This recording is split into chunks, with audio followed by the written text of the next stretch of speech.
तर शेतकरी मित्रांनो, IMD कडून नवीन हवामान अंदाज जारी करण्यात आलेला आहे। त्यानुसार राज्यातील विविध जिल्ह्यांमध्ये पावसाचा इशारा देण्यात आलेला आहे। तर ही बातमी काय आहे आपण जाणून घेऊया। देशभरात थंडीचा कडाका वाढू लागलेला आहे। अनेक राज्यांमध्ये तापमानात मोठी घट झाल्या पाहायला मिळत आहे। जम्मू काश्मीरच्या अनेक भागात तापमान 0 डिग्री सेल्सिअस देखील खाली पोहोचलेले आहे। तर काही भागात 1 डिग्री सेल्सिअस एवढे तापमान आहे।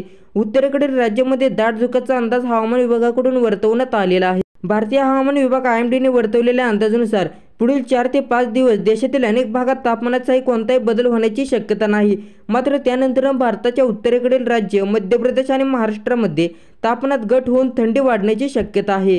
तर दुसरीकडे हवामान विभागाने वर्तवलेल्या अंदाजानुसार आजपासून पुढील 2 दिवस केरळ, तमिळनाडू आणि लक्षद्वीपमध्ये हलका ते मध्यम स्वरूपाची पावसाची शक्यता आहे। तर काही ठिकाणी मेघगर्जना आणि विजांच्या कडकडाटासह पावसाची शक्यता आहे। दरम्यान महाराष्ट्राबाबत बोलायचे झाल्यास पुढील काही दिवस राज्यात कोरडं वातावरण असून पावसाची शक्यता नाही। राज्यातील अनेक भागात तापमानात घट होऊन थंडी जाणवू लागेल। तर मित्रांनो, ही होती आजची अपडेट। व्हिडिओ आवडला तर व्हिडिओला लाईक करा आणि चॅनलला सबस्क्राईब करा। धन्यवाद।